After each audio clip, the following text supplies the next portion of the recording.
And so it's pretty obvious that J.R. Seething mad at his father.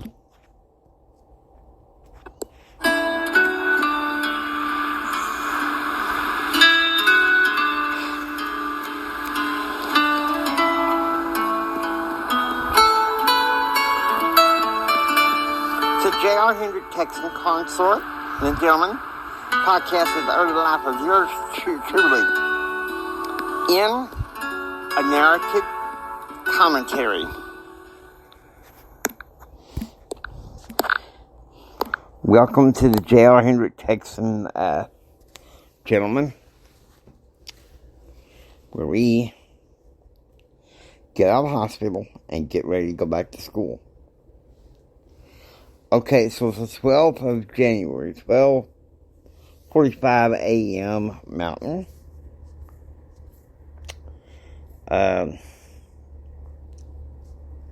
So Jim and Molly, they get the chicken to the airport to get on the plane. 1:55 a.m. plane to Washington D.C. Jim decided they're going to fly commercial because it's an unofficial flight. They don't include his wife. So you don't want people.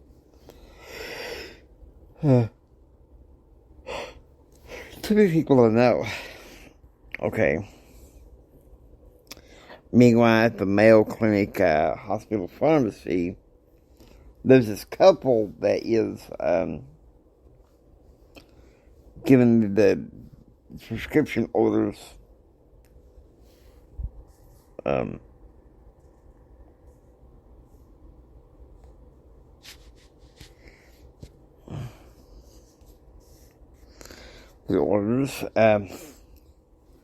the prescriptions: levothyroxine, 25 micrograms, hydrocortisone, 30 milligrams, testosterone, 200 milligrams, injections.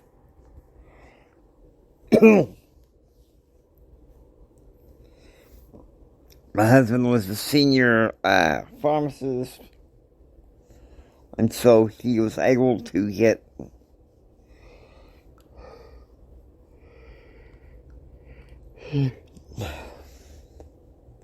give orders of how to dispense the medication. Okay, so it's 1:25 a.m. And I want you to picture this, okay? Jim and Marlena, they're on little compartment business class. Amazing that we did. 1:25 a.m. They get on that plane.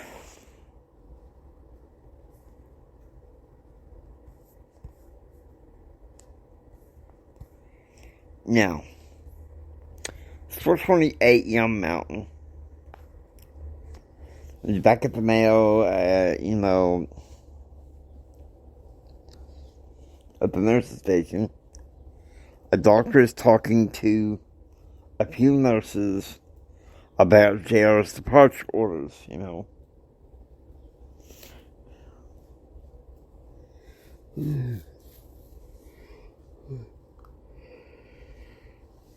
They discussed the discharge orders were ordered by Dr. Lowell, who is the head of the Mayo Clinic Endocrinology Center.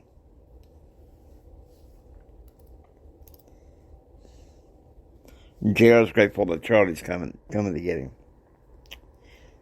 Now, 6:10 a.m. Eastern. Grandma Elizabeth, she's put on a flight with Amy Kathleen to go from Washington, D.C. to Dallas, a private jet flight. Okay, so we have a cut. This is a major scene here. If I can get things to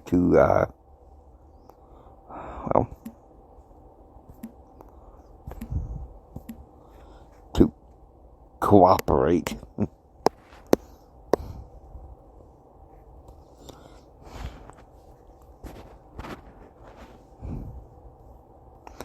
There we go. Now, look up for the appropriate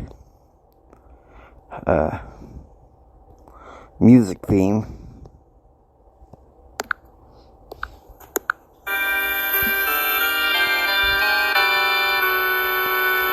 So, JR's sleeping in his room. This one day he's not in the endocrinology, not be taking the endocrinology lab. So he's sleeping peacefully. Charlie's waiting outside, you know.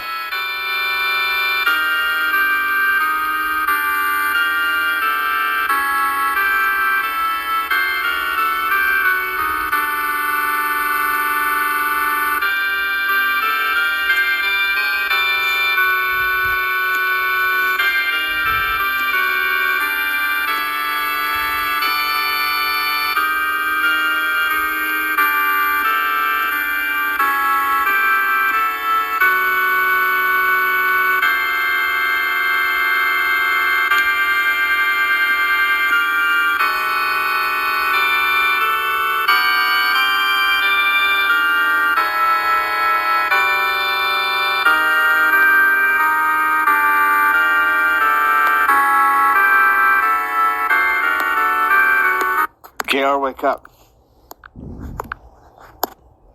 Okay, this is JR. I hate him. I hate everything he does right now. Well, let's not concentrate on that yet. Let's concentrate on getting you out of here. Now, I think that's cool.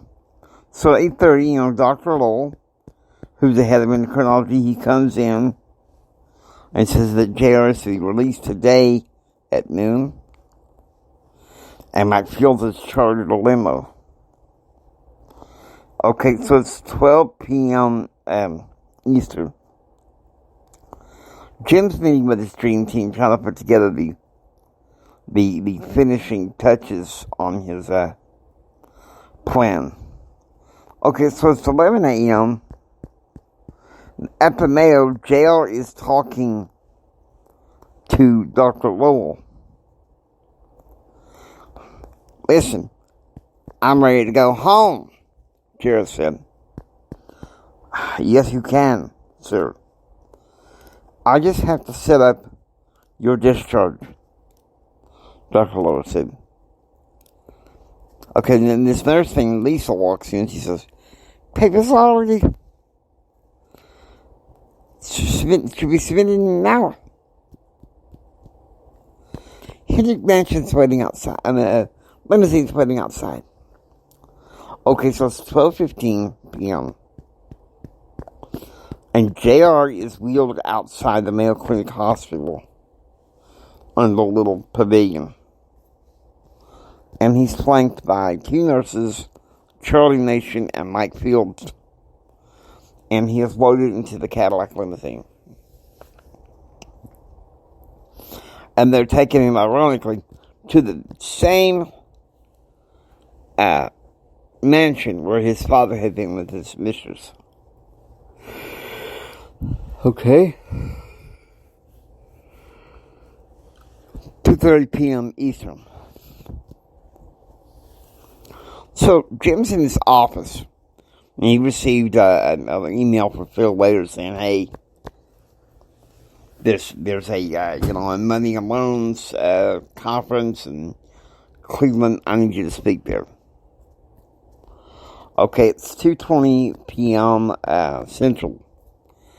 And Elizabeth is sitting there helping the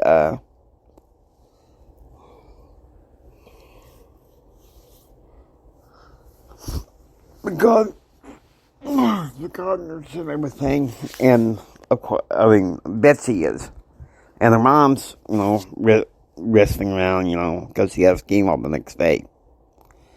So Betsy gets a text from Charlie that he and JR have arrived safely at the mansion. That's pretty cool. Now, 2 p.m. JR is sitting poolside when his phone rings. Now, this is his sister being all smart aleck. "Before you become a jackass, let me tell you something. Daddy decided for me to take care of things around the mansion in Washington, D.C. Not you. And Gerald's like, I commend you at being just like our father, an opportunist. I don't need your barbs, Gerald.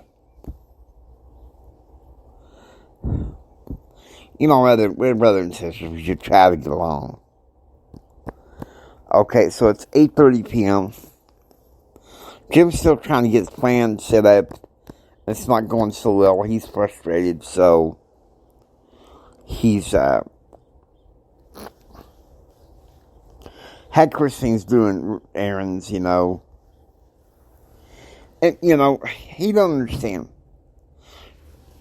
JR is angry, you know, not only because of the Christmas drunk, but because he's being sidelined. Christine's being angry because she's supposed to work and do all this, okay? So, you know, he's got the jet black hair, but, you know, I'm betting it's starting to thin. He feels like tearing his hair out, okay? Brings us aside, like, oh my gosh. So it's 4:45 p.m. and JR and Charlie are, you know, they're frolicking around the pool. The servants meanwhile are making the lasagna. So 8 p.m. Central in Gainesville. Betsy's watching Lifetime TV, and Elizabeth is bathing baby Thomas and getting ready for bed. Now, 7:25 p.m. Mountain. JR's loving every bit of it. The mansion has like a basement, whole floor of arcade games. And JR's playing Street Fighter, and of course, Charlie's playing as usual, pinball. 8:05 p.m. Mountain. JR and Charlie decide to go to bed. It's obvious.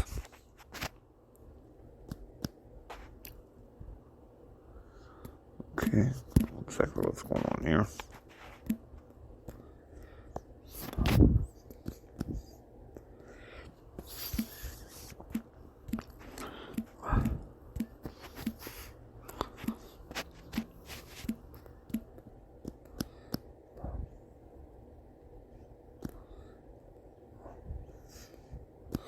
Okay, so January the 13th, 2:10 a.m. Jim's up, you know, he's watching CBNC. And last night, Amy Kathleen told him that, you know, she was taking a flight to Dallas to see JR. And so at 3:40 in the morning, you know, she gets in that putrid green Buick. You know, her dad got her in D.C. and was going to drive to Ronald Reagan International Airport.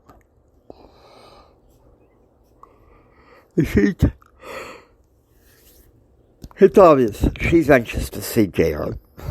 Okay, so it's 2:20 a.m. Mountain. Okay, it's the airport in Phoenix. JR and Charlie, you know, they check themselves in for Flight 113, bound from Phoenix to Dallas on Southwest Airlines. You know,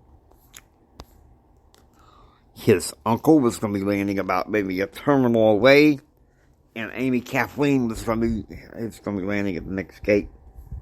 So 2:40 a.m. Mountain.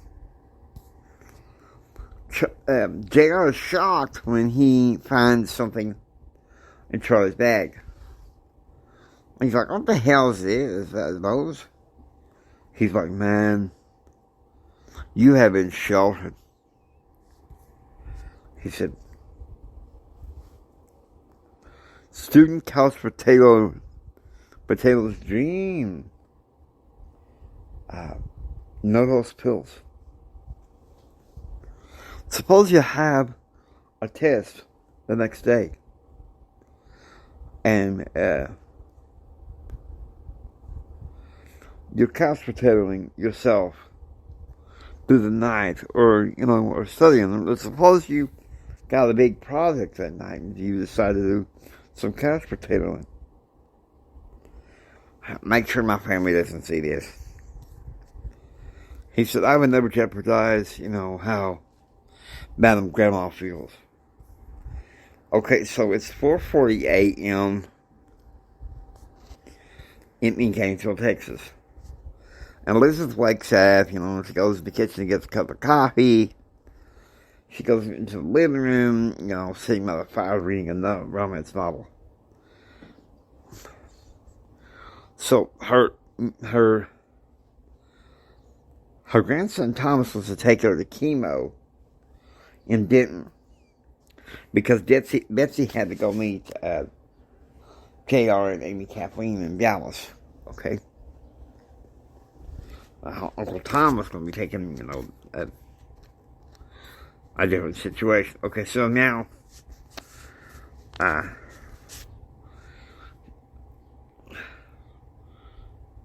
6 a.m. Eastern.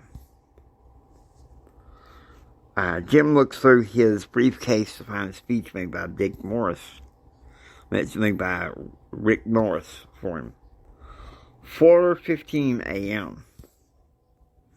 Okay, Darren and Charlie get on the jet that's bound for Dallas. Charlie pops off and never know those feels. JR takes his thyroid with a bottle of water. Okay, 4:45 a.m. It's obvious, the plane takes off. That bird's going to fly. Okay, and picture this, okay? As it gets up in the sky and you can see, okay, it's still relatively early. You can see the lights of Phoenix. And JR's like, good riddance, Mo.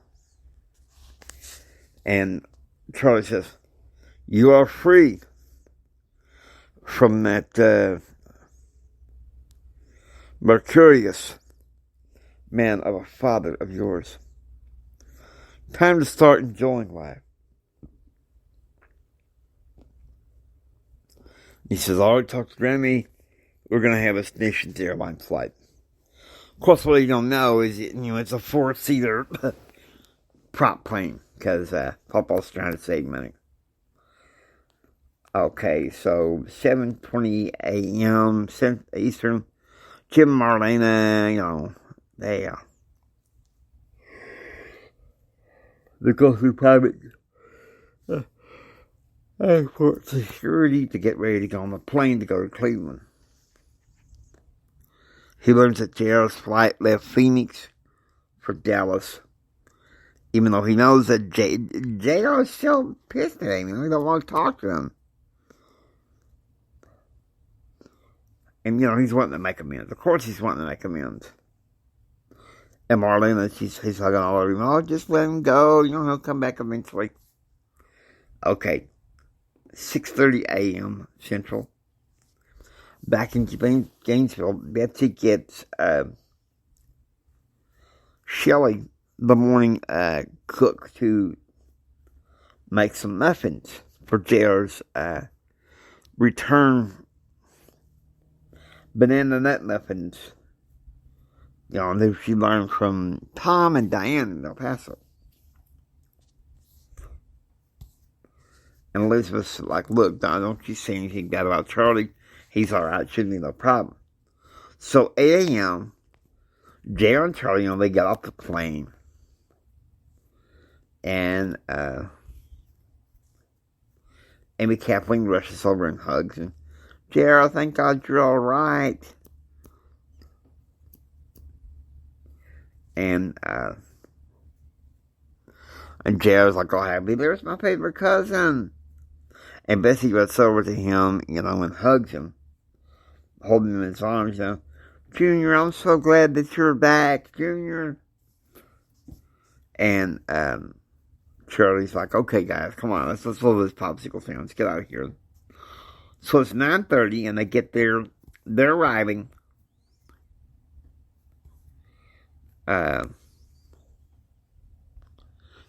And at the house is Madison, George, and Andrew.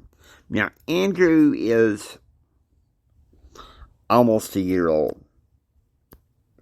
He sees JR. He's running toward Uncle. And Gerald's like, hey there, Drew. I tell you, that boy is smart. He's going to be building something one of these days. So, Matt's just like, yes, he is. Come on, man, let's put you to rest. And, Thomas is like, do some muffins. Let's have some dinner, some breakfast. Okay, so it's noon. They have McDonald's for lunch. Betsy says she's making meatloaf, but Gerald says he's going out to the Crown Cafe with Brad and Tim Bob. I sometimes think that's a famous last mistake, and Charlie kind of vouches for this, saying, "Hey, I just want to stay here, eat meatloaf with the rest of the family." So it's 2:35 a.m. No, p.m. And with finals week over, forever and Starge, walk upstairs. Jim's still going to Cleveland and everything, and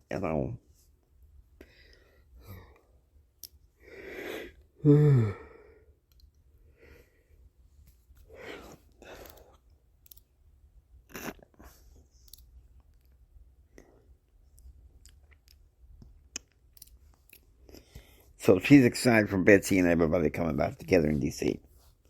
Okay, it's 1:30 p.m. Jared and Betsy are talking in the kitchen.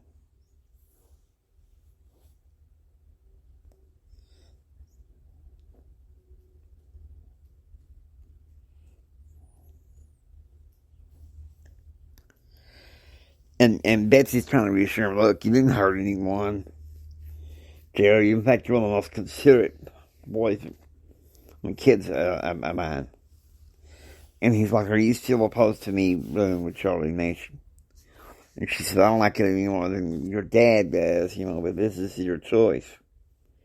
And she says, Daddy's crazy as hell again, blah, blah. And Betsy, I think it's time to crack open that Sprite. Because Betsy is laying it down here. This is the beginning of Betsy's Law. You're probably going to see that in the next episode. And she's like, JR, come on now. I can take care of your daddy. I can take care of Christine, Kyle, you. You guys know when I lay down the law, that's it. You just shut up and go on. So with that, I'm gonna have a sip of Sprite.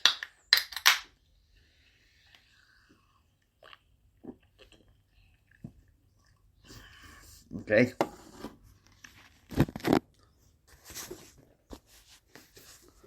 So that helps. So it's 4:25 p.m.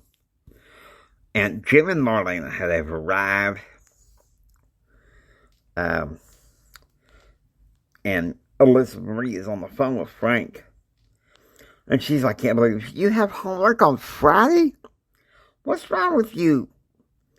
And I'm kind of like, Elizabeth Marie, he's a law student. Law students are going to have homework on the weekends. I mean, they got to have case briefs to prepare for their classes on Monday, Unless by some fluke or miracle, they get them done early,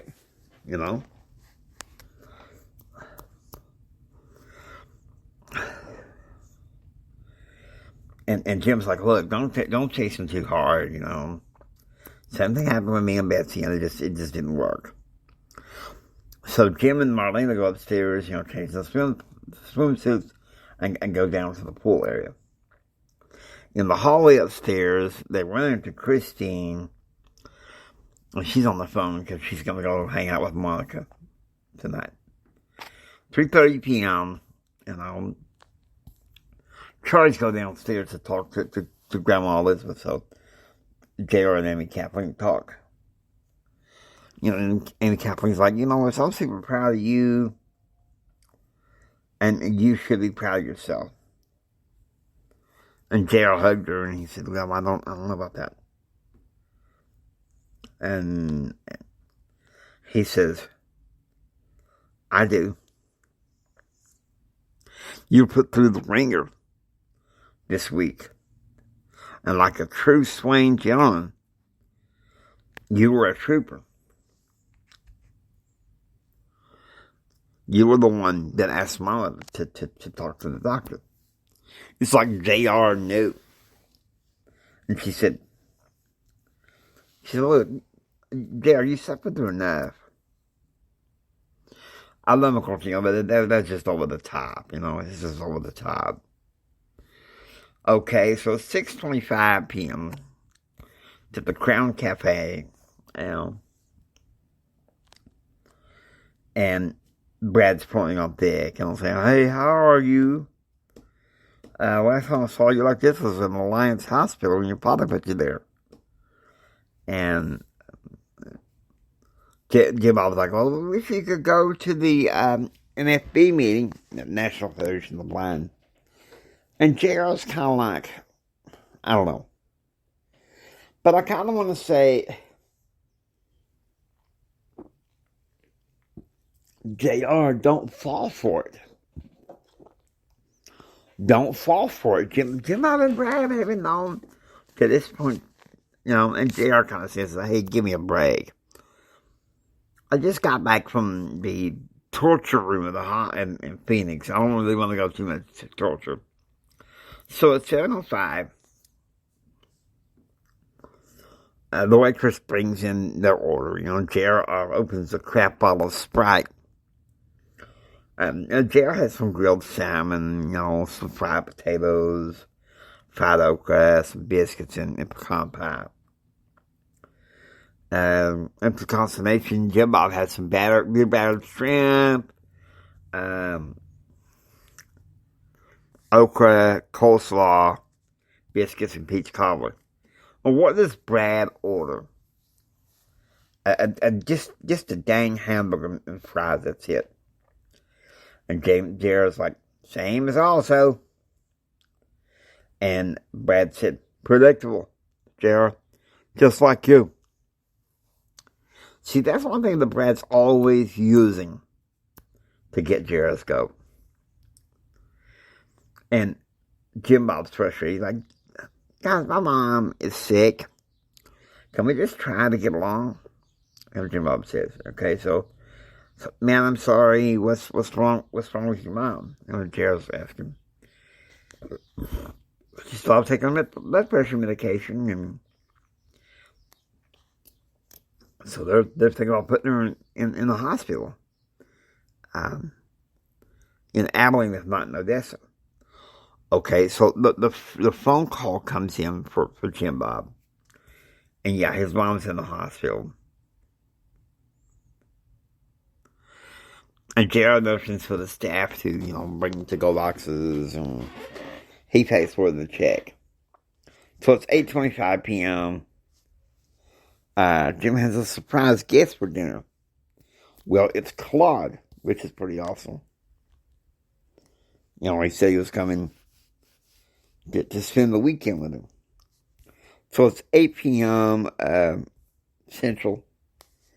And at the Horton House in Carrollton, JR is playing with two little Chihuahua doggies, Brad and Tim and Bob are waiting anxiously to hear from the widow, Mrs. Horton. And finally, Jim Bob gets a call saying that she's been admitted to the hospital. Okay. What I don't think what JR doesn't know is that he's about to get dogged.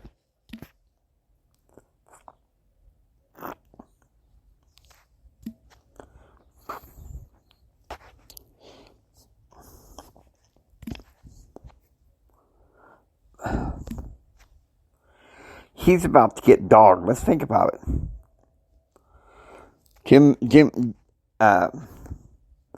Brad and Jim, oh, JR, we love you, and, whatever. Okay, so it's the 14th.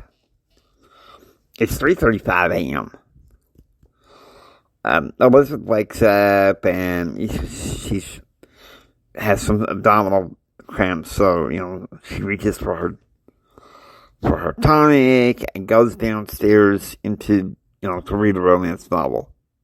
It's one of the ways to keep an eye out for pain. Okay, 6 a.m. Central. Jim and Marlena are having breakfast on TV trays, Jim is venting to her about, the situation with JR and everything.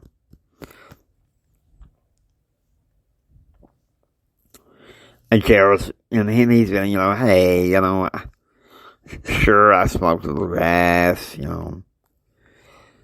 maybe go a little haywire.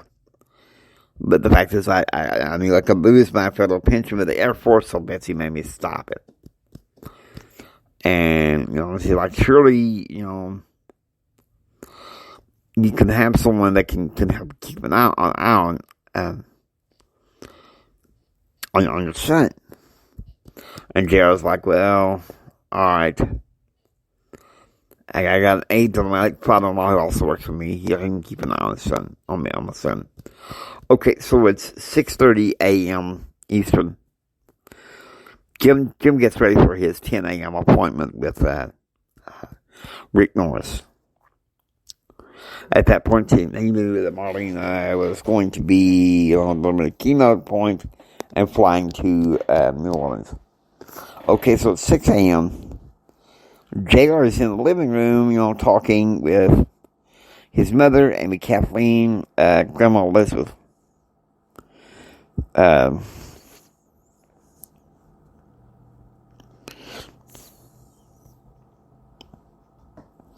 they're talking about Jim's behavior.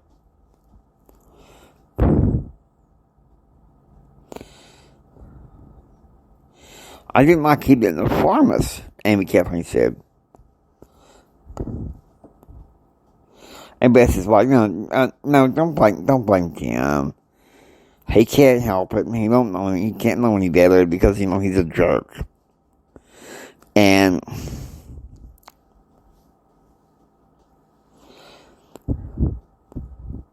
Elizabeth's saying, look, I'm not saying that I hate Jim. Jim, he's a good man, but what he did wasn't right.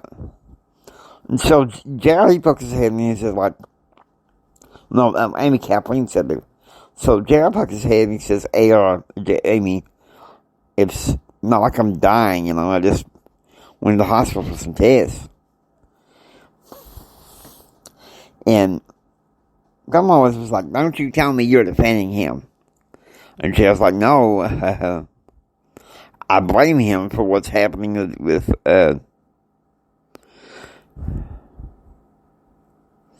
because it's been the same thing ever since he got drunk, Christmas, it's not going to change. And Betsy's kind of like, would you please not go into this, what are you studying? And Gerald says, I'm intro to public relations, media writing, government relations management, and strategic communication management. Okay, so she says that boy is getting too fancy. Elizabeth says that. So Charlie walks into the Charlie's like, there's one thing I'll never understand, is he likes playing with words. I like playing with numbers. And so Uncle Thomas is like, look, I'm mad at you, young man, just try to help protect JR. Okay, so it's 7 a.m., they're having boiled eggs, bacon, orange juice, or some other choices. Uncle Tom opened up the topic of discussion, which was whitewater. Okay, 9:45, Jim's continuing to get ready for Big Morris. 9 a.m., JR and Charlie are coming down to the den. He knows Jim Bob is at the hospital trying to kiss up to his narcissistic father. Okay, 1:05 p.m. Jim comes back from He's reading with Dick Morris, and he finds a note from Claude saying, hey, sorry, had to cut out. I flew back to Milan, Odessa, so I could have a date with Janet. And so Jim's pissed, kind of like, what am I going to do now? So he gets mansion security to call for him to get like a little courtesan. And she arrives at 1:30, Naomi Salk. And so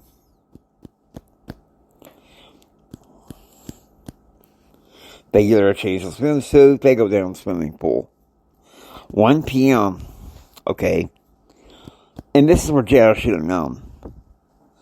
It's like I'm sitting there in my room when my cell phone rings. It's bad. You could have come back with us. And you know what? You could have stayed in a nice hotel suite paid for by old man Horton's money. So now you got to miss an FB meeting, sucker. So, JR's crying. He's upset. And so Elizabeth's like, come in here. And they go in the master bedroom. Charlie goes in there too. And he says, that was very ungentlemanlike, from Brad. I think you just need to stay away from him. And Charlie's like, yeah, I agree. I agree. I'm going to take him. There's a function in Denton called Business Families Party. It's at UNT. I'm taking JR. So they go there, and, the topic is, unfunded mandates and the like. And JR's eating it up. Okay, 3:40 p.m. Eastern. While his courtesan wakes outside, Jim meets with Rick Norris again about the budget cuts, that they recommended. So at 6 p.m. Eastern, and Jim and his courtesan are having Uncle Julio's in Arlington, Virginia. Naomi had to leave the gym at 7 that night. So it's 6 o'clock that night. Here's the background. Betsy decides to take the whole family back to Crown Cafe. And the Hendrick limousine arrives at this Crown Cafe. The family sits in a private room. And round table, on one side of the table, J.R., Amy, Kathleen, Elizabeth, and Uncle Tom. And on this other side, Betsy, Kyle, Madison, Andrew, and, Uncle Tom. So J.R. has a T-bone steak. Well done, Charlie had a bone-in ribeye. He kept finding the word young waitress. And at 7 o'clock, he spilled some brandy on her dress, Oh, it's all right. It's all, Charlie being a dang flirt. 9:35 p.m. Eastern. Back at the Richland, Jim is sitting in the living room, watching some westerns. When he gets an idea to change it over to the news. And of course the story is the Lightfoot custody case. Okay, so it's 9 p.m. Everyone enters back into the house in Gainesville and goes upstairs. Okay. We are near the last leg. January 15th. 1 a.m. Eastern. Okay. Jim is dozing while, in the Richland, while this theater, this song, film, Nobody's Fool is on TV. At 3 a.m., he wakes up and he goes into his own office, and he finds the family Bible that his mama had given to him around Christmas of 92. You know, and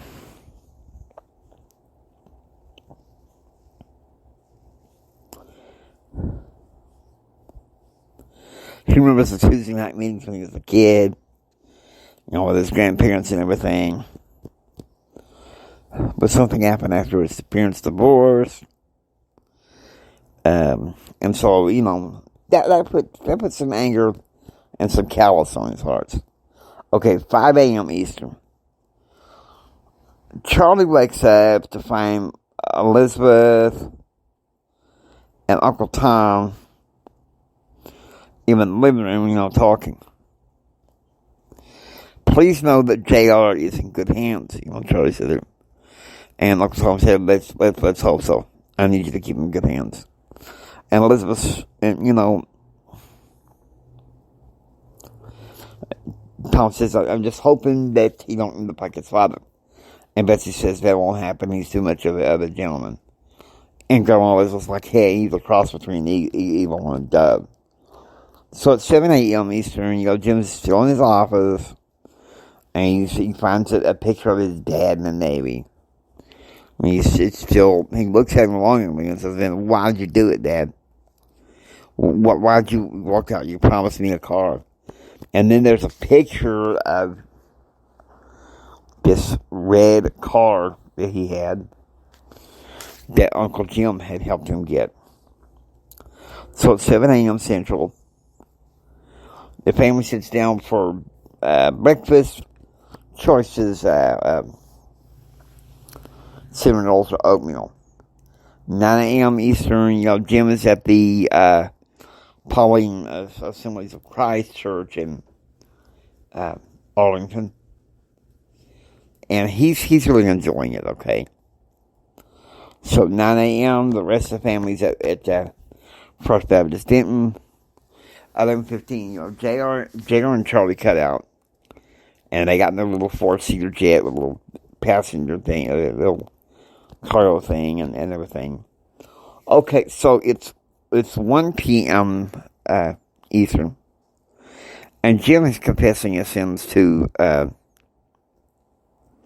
adultery and drunkenness to the Reverend Philip S. Epstein. He asked the Reverend to pray for his soul. Now, the Assemblies of Christ, this is like a multiverse denomination that's non-existent. The reverends and bishops do not forgive sin.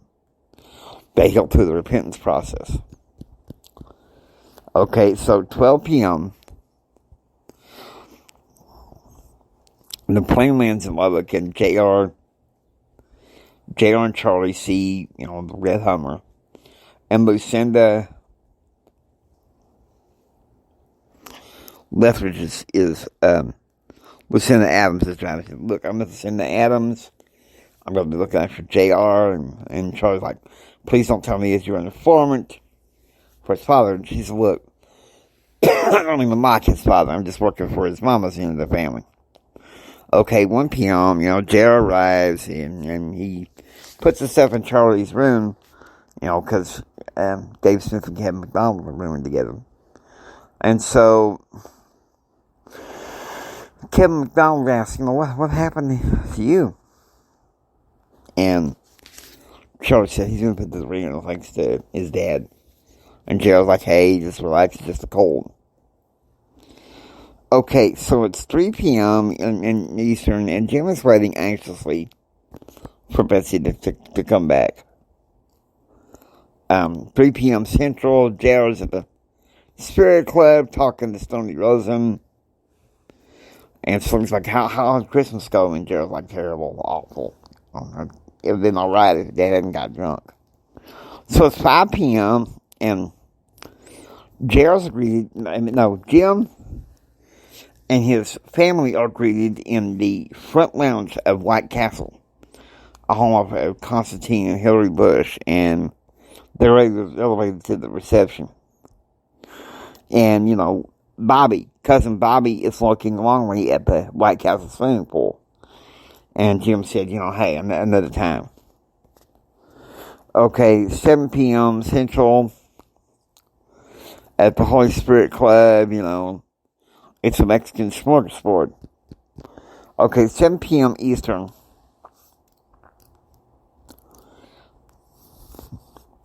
Dinner that night in the home of Constantine Bush. It's T-bone steak, baked potatoes, asparagus, green beans, champagne, and German chocolate cake for dinner. So, they're talking. Constantine is interested in Uncle Tom's career as a consultant. Okay, so it's 7 p.m. Central, and Jr. and Charlie are sitting in the dorm living room. They're listening to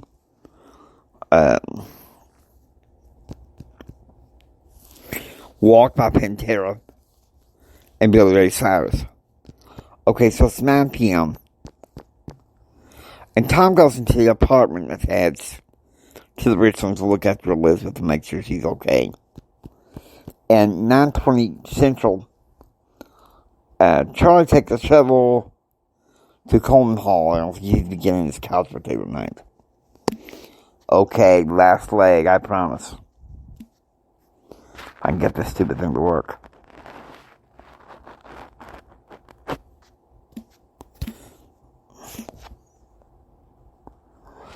Okay.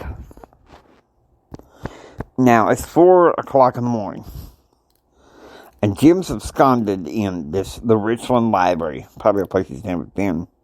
He sees all these books on business and economics, and he's happy. Meanwhile, in the apartment, Elizabeth, she wakes up after taking quite a long rest. Even though she has chemotherapy today. Okay. So now it's 4 a.m. Central. Charlie returned back to the dorm and it kind of woke up JR, so he went to the Center for Public Affairs Library just to find her. Okay, 8 a.m. Central. This is, what can I say? It's kind of an ironic, funny scene, if not so,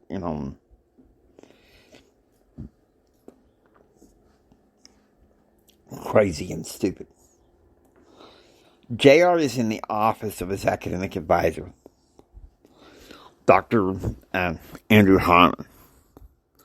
So, it's room 120 at the Center for Advocacy. And Harmon says, let's say you are in government relations management class, which requires an internship component. Say you pick the small business administration, and that's no big deal because it gets away from your father's influence. And Gerald's like, damn right.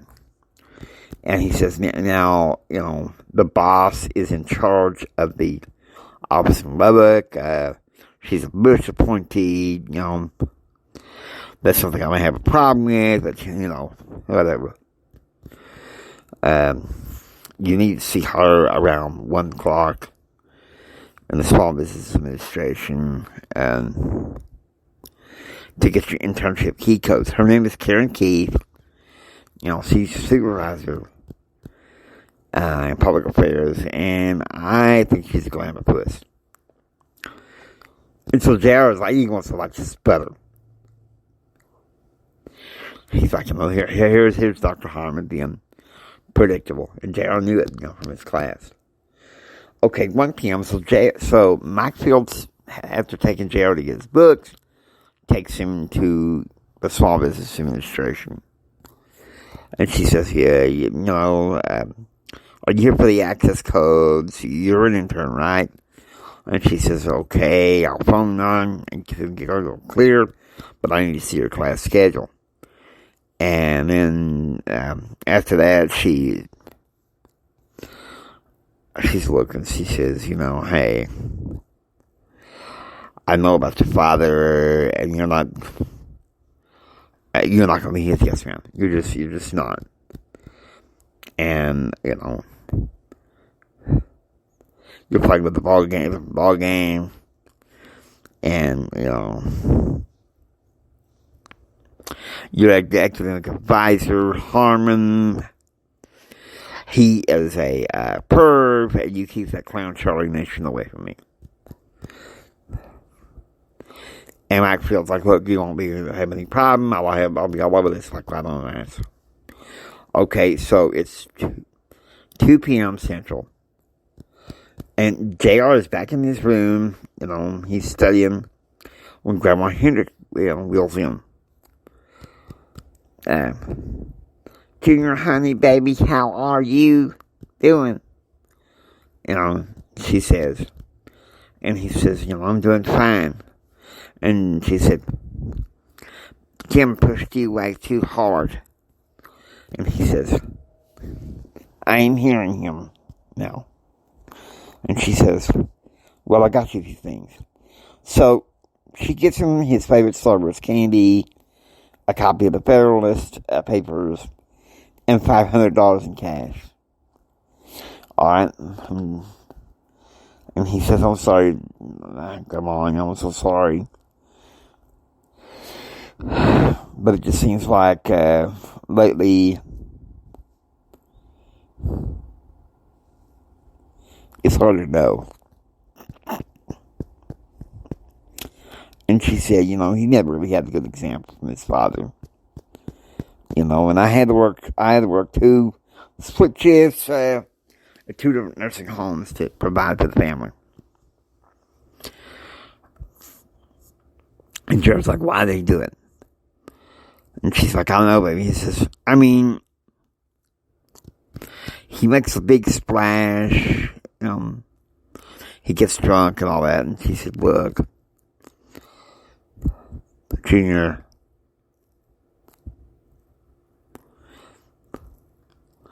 I just wasn't there for him like I should have been. I was working the jobs at the nursing home and everything. It's after the divorce. And my relatives had to look at, Aunt Esther, Uncle Lorraine, Uncle Jim, Uncle Aaron. Okay, so it's 4 p.m. Eastern. And Jim is meeting briefly, his dream team to discuss, some of the members of the plan. He understands the urgency, but he's kind of like, what the heck? So it's 4 p.m. and Charlie comes back in. And he has like, I have plaque dermatitis, and Papa says I'll have to go see the dang Quack Shack dermatologist here on campus every month. And he said, oh, how'd you get all these? And he said, and Gerald's like, my grandma. So 7 p.m. Jim's holding a reception for Barbara Holland. And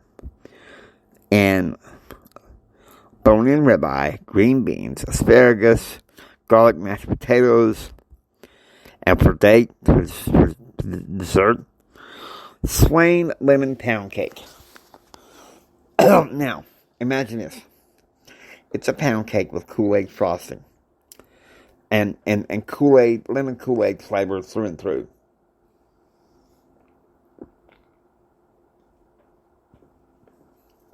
Okay, so there you go. The truth that comes out.